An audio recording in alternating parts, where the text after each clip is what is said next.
itam ci affaire Azer nee na dafa dénoncer daal gouvernance bi te dina saisir moom li nga xamante ni moo di la justice Cheikh Omar Pape Djibril. moom ci lu mu nekk ngi naa ko dégg sa papa ji balaa may tontu si loolu. oui. jëwrin maa ngi nuyu Babacar Ngom Sedima. nga xamante ni c'est un banlieusard et un pur produit de la banlieue. oui nga xam ni il s'est construit. Et pour man c'est quand même un exemple modèle de réussite la. parce que quoi qu'on puisse dire am na fu mu tàmbali ba am fu mu egg. et que tey Sedima bu demee ba en dehors du Sénégal. ba mën a egg foofu. parce que tout simplement c'était des sacrifices. et que pour man ñu mel noonu. dañ leen war a dooleel sax. parce que yëg naa ni sax jógoon na sax pour liggéey ci wàllu farine bi ñuy wax ni bi mu amee projet bi am ay partenaires indi ko. malheureusement lobby bi am France nga xamante ni sunu wàllu farine yeeg yooyu ñoom ñoo ci teg seen loxo. ils ont tout fait pour wàññi dooleem. et jàpp naa ni doomu réew mooy tabax réew du dëgg.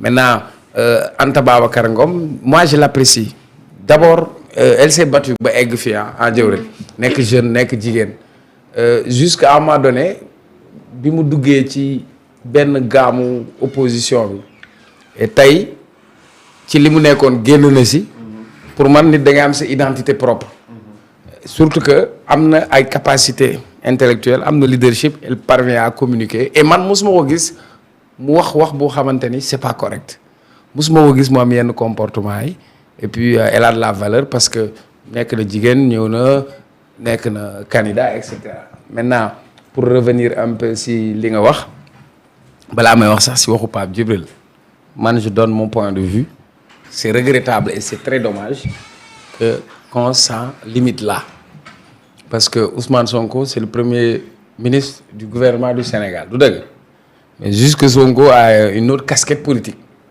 mais Sonko ne peut pas aller pour faire une visite d'État en Chine ñun ñëpp ñu war a rafetlu malheureusement il y a des gens yoo xam ne dañ toog sax pour xarab loolu ba dégg ay Madiambal Diagne naan la waaw benn province la dem mon grand frère la Tunkara waaw lii ñii ne président bi recevoir ko ñoom nattu da leen a dal ñu tuutal affaire bi la meilleure réponse mooy Ousmane Sonko a été reçu par le président de la Chine qui a dit que le Sénégal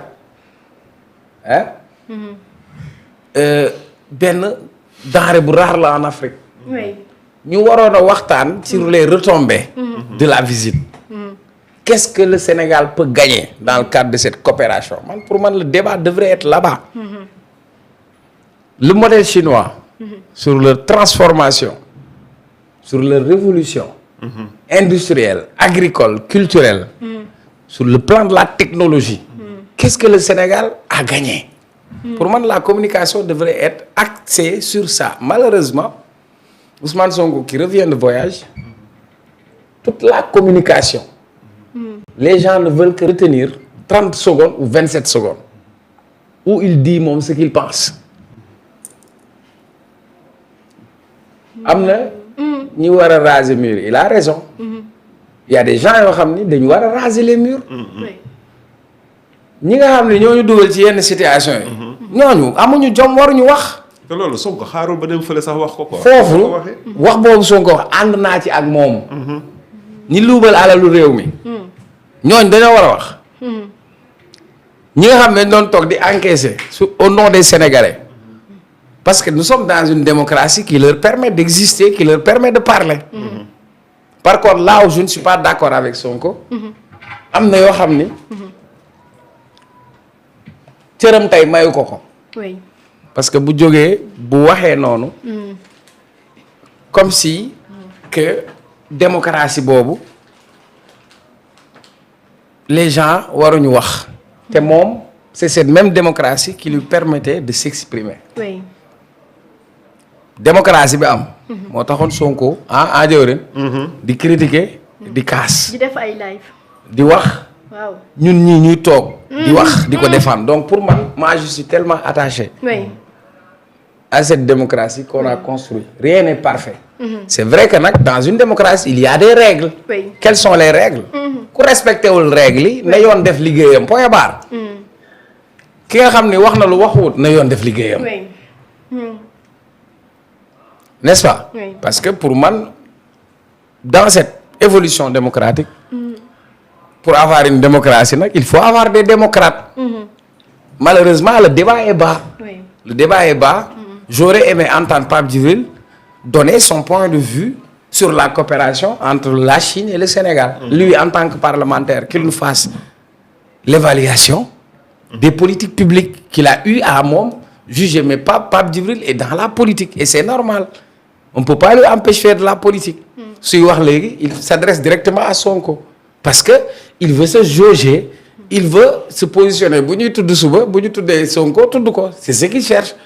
Journaliste la min na micro moo tax day toog ñu tegal ko micro yi suy wax ni mu ko waxee sax ak condescendance mel ni moom mooy jox instruction Sonko wala day mel ni kuy wax ak doomam. Stratégie politique am la on peut pas lui refuser ça. Technique des journalistes. naan ko xoolal bu mu amati bu ma la déggati comprendre nga. mais c'est grave. bu ma la déggati nga wax. waaw mais day politique soxna si dafay politique. moom. il fait le malin wala il est malin. non il est malin.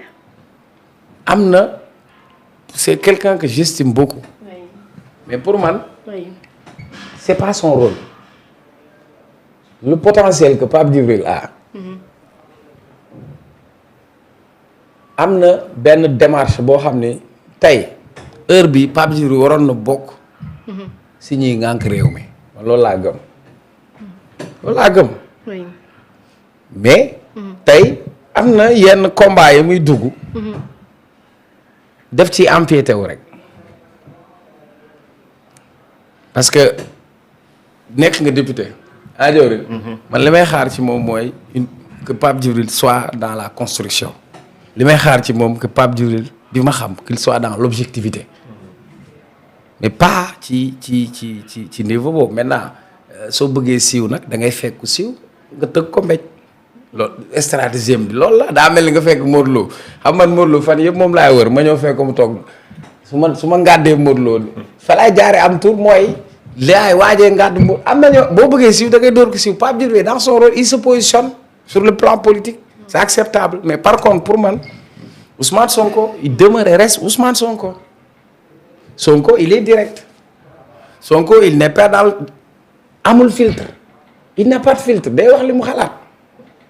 donc sur le plan de la communication phrase am boobu la ñu dagg moom la ñuy génnee te wax na lu am solo li mu jëlee Chine seritier bi lan la indaale yan projet la indaale donc wax jooju n'avait pas sa place là-bas voilà et je suis pas d'accord sur ça parce que pour man c'est cette démocratie qui lui a permis d'être là. oui.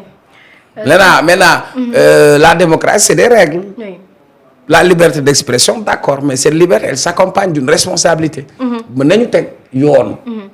ku nit jaarloo nit ñi ci yoon démocratie mooy nañ démocratie du laisser aller. oui. la démocratie c'est pas le laisser aller. la démocratie c'est pas lu waay neex def c'est pas lu waay wax la démocratie c'est le respect des libertés mais la démocratie aussi c'est de préserver les droits des uns et des autres donc pour man on a tous les instruments qu'il faut. oui. et man judduwuma ci dictature. oui. oui. duma yaroo ci dictature et je ne laisserai pas mes enfants être sur la dictature. mise au point bu am solo boo xamante ni maître Bamba Cissé daal dina koy amal jëmale ko ci mbirum moom may ñëw ak Ousmane Sonko ci.